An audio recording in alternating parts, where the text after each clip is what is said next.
வணக்கம். இது தந்தியின் இன்று. வரவேற்பது ரஞ்சித். தமிழகத்தில் மக்களவை தேர்தல் பிரச்சாரம் நிறைவு, வாக்குப்பதிவுக்கான ஏற்பாடுகள் தீவிரம் என தேர்தல் களம் அனல் பறந்த நாள் இன்று.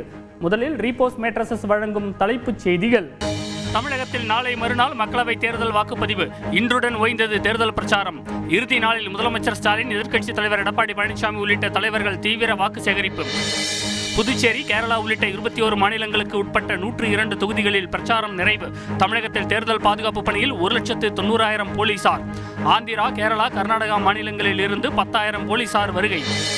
பாஜக மீண்டும் ஆட்சிக்கு வந்தால் இந்தியாவில் ஜனநாயகமே இருக்காது. சென்னையில் நடைபெற்ற இறுதிக்கட்ட பிரச்சார பொதுக்கூட்டத்தில் முதலமைச்சர் ஸ்டாலின் இன்று எச்சரிக்கை. மின் கட்டண உயர்வு, சொத்து வரி உயர்வுதான் திமுக அரசின் 3 ஆண்டு கால சாதனை. சேலம் பிரச்சாரத்தில் அதிமுக பொதுச் செயலாளர் எடப்பாடி பழனிசாமி இன்று விமர்சனம். 10 ஆண்டுகால ஆட்சியில் எதுவும் செய்யாத பிரதமர் மோடி மீண்டும் ஆட்சிக்கு வந்தால் மட்டும் என்ன செய்து விடுவார்? சென்னை புரசைவாக்கம் பொதுக்கூட்டத்தில் நாம் தமிழர் கட்சியின் தலைமை ஒருங்கிணைப்பாளர் சீமான் இன்று கேள்வி. உயிரே போனாலும் நீட் தேர்வை ரத்து செய்ய முடியாது. கோவை பிரச்சாரத்தில் பொதுமக்கள் எழுப்பிய கேள்விக்கு பாஜக மாநில தலைவர் அண்ணாமலை இன்று பதில். தொகுதிக்கு சம்பந்தமில்லாத நபர்கள் வெளியேற தேர்தல் ஆணையம் இன்று உத்தரவு. விதிகளை மீறி சமூக வலைதளங்களில் வாக்கு சேகரித்தால் 2 ஆண்டுகள் சிறை என்றும் எச்சரிக்கை. தமிழகத்தில் 44,800 வாக்குச்சாவடிகள் வெப் கேமரா மூலம் கண்காணிக்கப்படும். தமிழக தலைமை தேர்தல் அதிகாரி சத்யபிரதா சாஹூ தகவல். மாநிலம் முழுவதும் 1,297 கோடி ரூபாய் மதிப்பிலான ரொக்கம், போதைப் பொருட்கள் மற்றும் தங்கம் பறிமுதல் செய்யப்பட்டதாக தகவல். ஐக்கிய அரபு அமீரகத்தில் வெளுத்து வாங்கும் கனமழை காரணமாக ரெட் அலர்ட் எச்சரிக்கை. துபாய், ஃபுஜைரா உள்ளிட்ட பகுதிகளில் மக்கள் வீடுகளை விட்டு வெளியே வர வேண்டாம் என அறிவுறுத்தல்.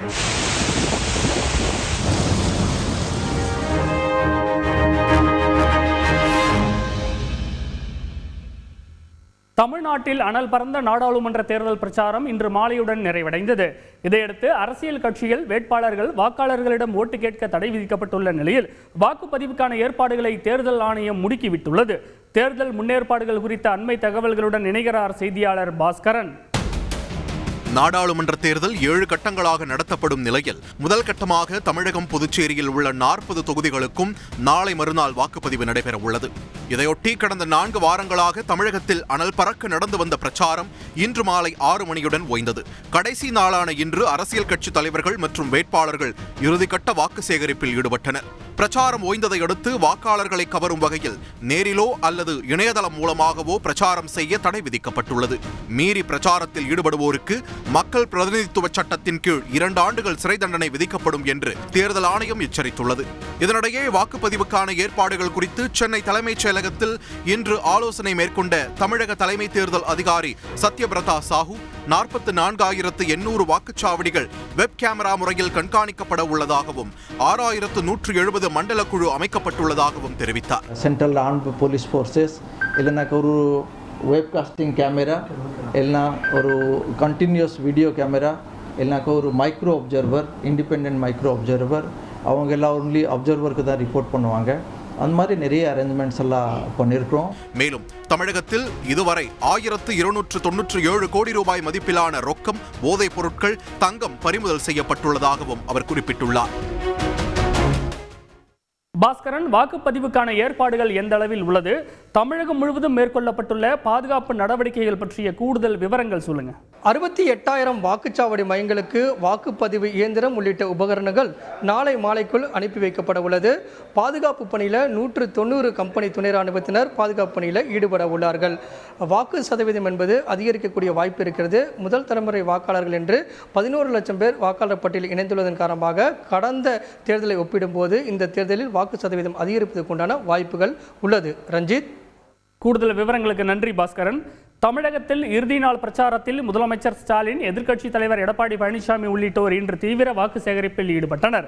இதனிடையே தேர்தலை ஒட்டி இன்றும் நாளையும் தமிழகம் முழுவதும் 10,000க்கும் மேற்பட்ட பேருந்துகள் இயக்கப்படுகின்றன.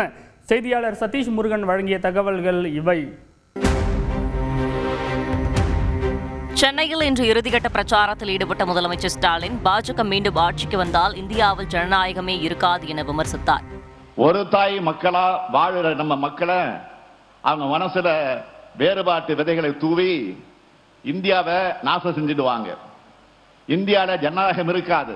சேலத்தில் இறுதிக்கட்ட பிரச்சாரம் மேற்கொண்ட அதிமுக பொதுச் செயலாளர் எடப்பாடி பழனிசாமி, மின்கட்டண உயர்வு, சொத்து வரி உயர்வுதான் திமுக அரசின் 3 ஆண்டு கால சாதனை என விமர்சித்தார். இந்த 3 ஆண்டு திமுக ஆட்சியில் இன்னைக்கு மின்கட்டண உயர்வு 52%, கடவரி 120% உயர்த்திருக்கின்றார்கள், வீட்டேரி 100% உயர்த்திருக்கின்றார்கள். இதனால் மக்கள் துன்பத்துக்கு ஆளாயிருக்கின்றார்கள். சென்னை புரசைவாக்கம் பொதுக்கூட்டத்தில் பேசிய நாம் தமிழர் கட்சியின் தலைமை ஒருங்கிணைப்பாளர் சீமான், 10 ஆண்டுகால ஆட்சியில் எதுவும் செய்யாத பிரதமர் மோடி மீண்டும் ஆட்சிக்கு வந்தால் மட்டும் என்ன செய்வார் என கேள்வி எழுப்பினார். இன்னும் இந்த ஜனம் நம்புது 10 ஆண்டுகளில் செய்யாத ஒன்றை அடுத்தவர் 5 ஆண்டில் என்ன செய்ய போகிறார்? ஏன் இந்த கேள்வி உனக்கு எழ மாட்டேங்குது? ஒரு சொட்டு தண்ணி தர முடியாது, மேகதாது அணை கட்டிய தீர்வும் தமிழர்களுக்கு தர முடியாது அப்படின்னா எங்கடா இருக்குவோம் இறையாண்மை? எங்கடா இருக்குவோம் தேசப்பற்று?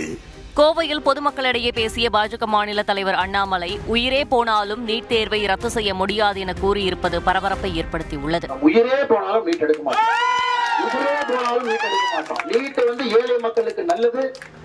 முதலாக ஏழை மக்கள் நீட் மூலமாக அரசு மருத்துவக் கல்லூரிக்கு போறாங்க. அப்படி நீட்டை எடுத்துதான் நாங்க அரசியல் இருக்க வேண்டும் என்றால் அந்த மாதிரி அரசியல் நாங்க இருக்க போறது கிடையாது. இதனிடையே புதுச்சேரியில் பாஜக, காங்கிரஸ் ஆகிய கட்சிகள் வாக்காளர்களுக்கு பணம் விநியோகம் செய்வதாக கூறி தேர்தல் நடத்தும் அதிகாரி அலுவலகத்தை முற்றுகையிட்டு அதிமுகவினர் இன்று தர்ணா போராட்டத்தில் ஈடுபட்டனர். புதுச்சேரியில் தேர்தலை ரத்து செய்ய வேண்டும் எனவும் அவர்கள் வலியுறுத்தினர். நாளை மறுநாள் வாக்குப்பதிவு நடைபெற உள்ளதை ஒட்டி பொதுமக்கள் சொந்த ஊர்களுக்கு சென்று வாக்களிக்க ஏதுவாக இன்றும் நாளையும் தமிழகம் முழுவதும் 10,214 பேருந்துகள் இயக்கப்படுகின்றன. செய்தியாளர் சதீஷ் முருகன் வழங்கும் கூடுதல் தகவல். வாக்காளர்கள் தங்கள் சொந்த ஊர்களுக்கு சென்று வாக்களிப்பதை உறுதி செய்யும் வகையில் இன்றும் நாளையும் சென்னை மற்றும் பிற மாவட்டங்களிலிருந்து சிறப்பு பேருந்துகள் இயக்கப்படுகின்றன. அந்த வகையில் சென்னையில் 2092 பேருந்துகள் வழக்கமாக இயக்கப்படுகின்றன. கூடுதலாக 2970 சிறப்பு பேருந்துகள் இதற்காக இயக்கப்பட இருக்கிறது. பிற மாவட்டங்களிலிருந்து 3062 பேருந்துகள் இயக்கப்பட இருக்கின்றன. ஒட்டுமொத்தமாக 10,214 சிறப்பு பேருந்துகள் இந்த 2 நாட்கள் இயக்கப்பட இருப்பதாக தெரிவிக்கப்பட்டிருக்கிறது. ரஞ்சித். கூடுதல் விவரங்களுக்கு நன்றி சதீஷ் முருகன். பருவநிலை மாற்றம் காரணமாக மழை வெள்ளத்தால் துபாய் கடுமையாக பாதிக்கப்பட்டுள்ள நிலையில் வெப்ப அலையால் நடப்பு ஆண்டில் இந்தியா பல்வேறு இடர்பாடுகளை எதிர்கொள்ள உள்ளதாக எச்சரிக்கை விடுக்கப்பட்டுள்ளது. இதன் பின்னணி பற்றியும் தீர்வுக்கான பரிந்துரைகள் குறித்தும் சூழலியல் வல்லுநருடன் நான் நடத்திய கலந்துரையாடல் இது.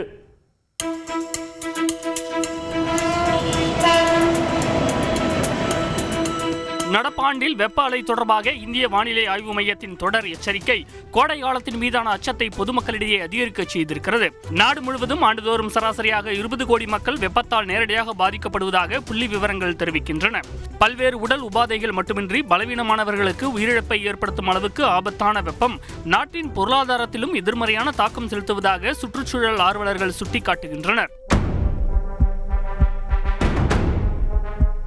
நாட்டின் 75% மக்கள் விவசாயம், சாலையோர வியாபாரம், கட்டுமானம் மற்றும் உற்பத்தி துறை சார்ந்த தொழிலாளர்களாக இருக்கின்றனர். இவர்கள் நேரடியாக வெப்பத்தின் தாக்கத்தால் பாதிக்கப்படுவதால் 5 முதல் 10% வரை உற்பத்தி திறன் குறைவதாக ஆய்வுகள் மூலம் தெரிய வந்துள்ளது. காலநிலை மாற்றத்தால் தீவிரமாக பாதிக்கக்கூடிய நாடுகளின் பட்டியலில் இந்தியா 3வது இடத்தில் இருப்பதே இதன் தீவிரத்தன்மையை நமக்கு உணர்த்துகிறது. எனவே அதிகரிக்கும் வெப்ப அலையில் இருந்து தப்பிக்க தற்காலிக வழிகளை விட சுற்றுச்சூழல் பாதுகாப்பை மையப்படுத்திய முன்னெடுப்புகளே அவசியம் என சூழலியல் ஆர்வலர்கள் வலியுறுத்துகின்றனர். மேலை நாடுகளை பார்த்து அங்கு இருப்பதை போன்ற கட்டுமானங்களை அமைப்பது இந்தியாவில் வெப்பநிலை கணிசமாக உயர்வதற்கு காரணம் என்கிற கருத்தும் முன்வைக்கப்படுகிறது. உதாரணமாக அமெரிக்காவின் வர்த்தக நகரமான நியூயார்க்கில் பொதுவாகவே 50 மாடிகளுக்கும் மேல் கொண்ட வானுயர்ந்த கண்ணாடி கோபுர கட்டிடங்கள் காட்சியளிக்கின்றன. அங்கு கோடை காலத்தின் அதிகபட்ச வெப்பமே 27 டிகிரி செல்சியஸுக்குள் தான் இருக்கிறது. ஆனால் குறைந்தது 35 முதல் 40 டிகிரி செல்சியஸ் வரை வெப்பநிலை பதிவாகும் டெல்லி, மும்பை, சென்னை போன்ற நகரங்களிலும் கார்ப்பரேட் நிறுவனங்களின் இதுபோன்ற கட்டடங்கள் ஆக்கிரமித்துவிட்டன. சூரிய வெளிச்சம் இவை மீது பட்டு அவை அப்படியே எதிரொலிப்பதால் வெப்பம் 2 மடங்காக அதிகரித்து விடுகிறது. தோற்றத்தில் பளபளக்கும் இந்த நவீன கட்டிடங்கள் நமது வழக்கமான கட்டுமானத்தை காட்டிலும் 5 முதல் 7 டிகிரி செல்சியஸ் வரை அதிக வெப்பத்தை கொண்டதாக இருக்கின்றன. இதுகுறித்து சென்னையைச் சேர்ந்த சுற்றுச்சூழல் ஆர்வலர் சுல்தான் அகமது இஸ்மாயிலிடம் பேசினோம். வெப்ப அலையோட தாக்கம் வறட்சி ஏற்பட காரணமா இருக்குமா? முக்கியமான காரணம் வறட்சி அப்படிங்கிறது பல விஷயங்களை வறட்சின்னு சொல்லலாம். வறட்சிங்கிறது வெதர், நம்மளுடைய நிலைமை எப்படி இருக்கு, நம்மளுடைய டெம்பரேச்சர் எப்படி இருக்கு, அதுவும் வறட்சி தான். நம்மளுடைய உணவு உற்பத்தி பொருட்கள் வராம போறதும் வறட்சி தான். மண்ணுடைய நலம் வீணா போய் அதுக்கும் ஜுரம் வியாதி அதுவும் கக்க ஆரம்பிக்கும், அதுவும் வறட்சி தான். வறட்சி அப்படின்னு சொல்றது ஒரு ஹாலிஸ்டிக் வியூ பாயிண்ட். இன்னைக்கு 34 டிகிரி தான், ஆனா நமக்கு ஃபீல் 44 வரைக்கும். அந்த அளவுக்கு ஹியூமிடிட்டி, செடி கொடிகள் கிடையாது, தண்ணி அவங்க டிரான்ஸ்பிரேஷன் கொடுக்குற இது போயிடுச்சு. எல்லாமே குறையும் போது நமக்கு அந்த ஹியூமிடிட்டி லெவல்ஸ் எல்லாம் இன்க்ரீஸ் ஆகிட்டு ஹீட் லெவல்ஸ் இன்க்ரீஸ் ஆகும் போது நம்ம உணர்றது வந்து 44 டிகிரி. அதனால பல பேர் வந்து ரொம்ப உஷ்ணத்துக்கு கஷ்டப்படுறாங்க. இது நாட்டின் வேளாண் உற்பத்தியில ஏதாவது பாதிப்பை ஏற்படுத்துமா? கண்டிப்பா பாதிப்பு ஏற்படும். நீர் நிலைமை குறைஞ்சிட்டே வந்துடுது, வாட்டர் ரிசோர்ஸ் குறைஞ்சிருக்கு. நமக்கு நீர் நிலைமை வந்து இன்னும் அதிகமா தேவைப்படுது இப்போ போக போக, ரைட்? அப்போ அந்த மாதிரி அதிகமா தேவைப்படும் போது நெல்லுக்கு தண்ணி அதிகமா தேவைப்படுது. அப்போ விவசாயியா அந்த தண்ணிக்கு எங்க போவார்? ஸோ இது மாதிரி பல எல்லாமே இன்டர்லிங்க். பல செடி கொடிகள் தாவரங்கள் பாதிக்கப்பட போகுது. சாதாரணமாக நம்ம சாப்பிட்ற இந்த அரிசி அந்த மாதிரி தானியங்கள், கோதுமை, இதெல்லாம் வந்து C3 லெவல். C4ல சிறுதானியங்கள், கரும்பு, அதெல்லாம் வந்து C4 பிளான்ட். இந்த மாதிரி பல இது டெம்பரேச்சர் இன்க்ரீஸ் ஆகும்பொழுது C4 பிளான்ட் தான் வந்து நமக்கு எல்லாம் சர்வைவ் ஆகும். நம்ம பேசும்போது வந்து சாதாரணமாக சொல்லிடுறோம் இந்த மாதிரி சிறுதானியத்துக்கு மாறலான்ட்டு. ஆனால் சிறுதானியத்துக்கு மாற வேண்டிய காரணமே என்னன்னா, வருங்காலத்து உணவு வறட்சி வரும்போது நெல்லெல்லாம் பாதிக்கப்படலாம், கோதுமை பாதிக்கப்படலாம். இதெல்லாம் பாதிக்கப்படும் போது எங்களுக்கு உணவு அளிக்க போறது வந்து சிறுதானியங்கள் தான். அதுதான் நான் அடிக்கடி சொல்லுவேன், ஒரு காலகட்டத்தில் கண்டிப்பா ஒரு நிலைமை வரும், நம்ம நாடு உலகத்துக்கு உணவு கொடுக்குங்கிற மாதிரி. இது ஒரு பக்கம் இருக்க, கோடை வெப்பத்தின் உக்கிரத்திலிருந்து தற்காத்துக் கொள்ள நம் முன்னோர்கள் வீடுகளில் தொன்று தொட்டு வளர்த்து வந்த மாமரங்கள் நல்ல பலனை தந்திருப்பது உறுதி செய்யப்பட்டுள்ளது. ஒரு மாமரம் தனது ஆயுட்காலத்தில் 271 டன் ஆக்சிஜனை வெளியிடுவதோடு 81 டன் கார்பன் டை ஆக்சைடை உள்வாங்கிக் கொள்கிறது. இது 5 ஏசிக்கள் 41 நாட்கள் தொடர்ச்சியாக இயங்கினால் வெளியாகும் கார்பன் டை ஆக்சைடுக்கு ஒப்பானது. வெப்ப அலை வராமல் தடுக்க தனிமனித அளவில் செய்யக்கூடிய விஷயங்கள் என்ன? தேவையற்ற ஏசிகள் ஓடுது, தேவையற்ற விளக்குகள் போடுறது, தேவையற்ற ஷார்ட் டிஸ்டன்ஸுக்கு வண்டி எடுத்துன்னு போறது. தவறான கருத்து எப்படின்னா, இது வந்துட்டு உடனே மரம் வளர்த்துருங்க.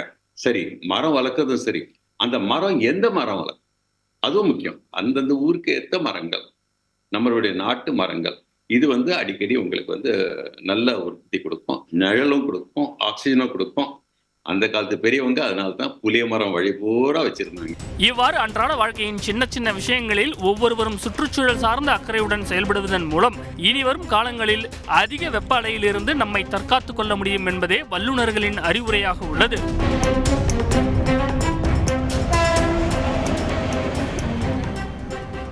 மத்திய பிரதேசம், பீகார் உள்ளிட்ட முதல்கட்ட தேர்தல் நடைபெறும் மாநிலங்களில் தேர்தல் பரப்புரை இன்று மாலை 6 மணியுடன் நிறைவடைந்தது. தகவல்களை விவரிக்கிறார்கள் செய்தியாளர்கள் ரமேஷ்குமார் மற்றும் ராஜா. அசாம் மாநிலம் நல்பாரியில் இன்று நடைபெற்ற பிரம்மாண்ட பொதுக்கூட்டத்தில் கலந்து கொண்ட பிரதமர் மோடி பாஜக வேட்பாளருக்கு ஆதரவு திரட்டி பேசினார். அப்போது பேசிய அவர், பாஜகவின் தேர்தல் வாக்குறுதிகள் அனைத்தும் அடுத்த 5 ஆண்டுகள் நிறைவேற்றப்படும் என தெரிவித்தார். 60 ஆண்டுகளில் காங்கிரஸ் கட்சி செய்யாததை நாங்கள் 10 ஆண்டுகளில் செய்துள்ளோம். அடுத்த 5 ஆண்டுகளில் வாக்குறுதிகள் அனைத்தும் நிறைவேற்றப்படும். திகார் சிறையில் இருந்தபடி ஆட்சி செய்ய முதல்வர் அரவிந்த் கெஜ்ரிவாலுக்கு அனுமதி அளிக்க கோரி டெல்லி உயர்நீதிமன்றத்தில் மனு தாக்கல் செய்யப்பட்டுள்ளது. உத்தரப்பிரதேசத்தில் செய்தியாளர்களுக்கு பேட்டியளித்த காங்கிரஸ் எம்பி ராகுல் காந்தி ஊழல்களின் சாம்பியன் பிரதமர் மோடி என விமர்சித்தார். இந்தியா கட்பந்தன் தேர்தல் பத்திரங்கள் மூலம் பாஜக மிகப்பெரிய ஊழல் செய்திருக்கிறது. வெளிப்படையாக நிதி பெற்றிருந்தால் ஏன் பல்வேறு தகவல்கள் மறைக்கப்பட வேண்டும்? இந்த தேர்தலில் 150 இடங்கள் தான் பாஜகவிற்கு கிடைக்கும். ராமராஜ்யம் என்ற பெயரில் மக்களவைத் தேர்தலுக்கான பிரத்யேக இணையதளத்தை ஆம் ஆத்மி கட்சி அறிமுகம் செய்துள்ளது. அனைவருக்காகவும் பணியாற்றுவதே தங்களின் சித்தாந்தம் என அக்கட்சி தெரிவித்துள்ளது. ராமநவமியான இன்று அயோத்தி ராமர் கோயிலின் கருவறையில் உள்ள ராமர் சிலையின் நெற்றியில் திலகம் வைத்தது போல் சூரிய ஒளி 6 நிமிடங்கள் தோன்றியது. இதனை பிரதமர் மோடி கணினி மூலம் கண்டுகளித்தார்.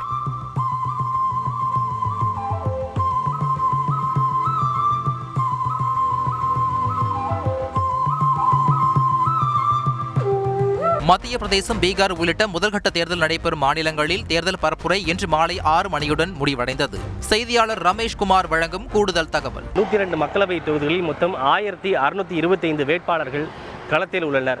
இதில் 8 மத்திய அமைச்சர்கள், 2 முன்னாள் முதல்வர்கள், ஒரு முன்னாள் ஆளுநர் உட்பட பலரும் களத்தில் உள்ளனர்.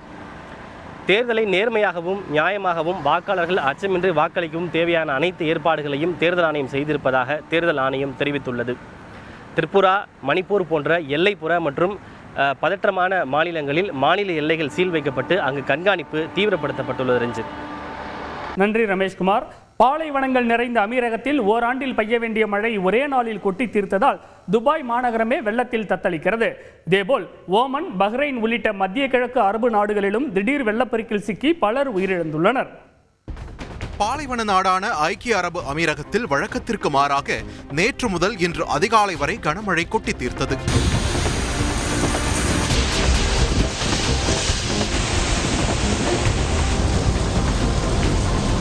ஓராண்டில் பெய்ய வேண்டிய மழை ஒரே நாளில் கொட்டி தீர்த்ததால் துபாய் உள்ளிட்ட முக்கிய நகரங்கள் வெள்ளத்தில் தத்தளித்தன.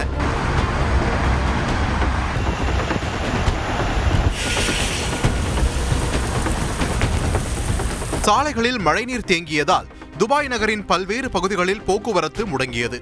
உலகின் மிகவும் பரபரப்பான விமான நிலையங்களில் ஒன்றான துபாய் சர்வதேச விமான நிலையத்தின் ஓடுபாதை வெள்ளம் சூழ்ந்து கடல் போல் காட்சியளித்தது.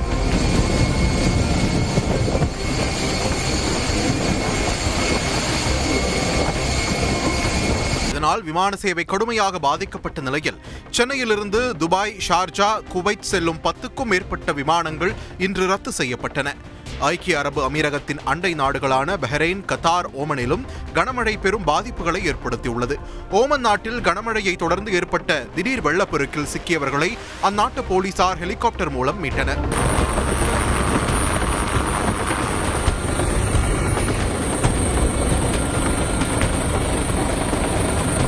இருந்தபோதும் கனமழை வெள்ளத்தில் சிக்கி இதுவரை 18 பேர் உயிரிழந்துள்ளதாக ஓமன் அரசு தெரிவித்துள்ளது.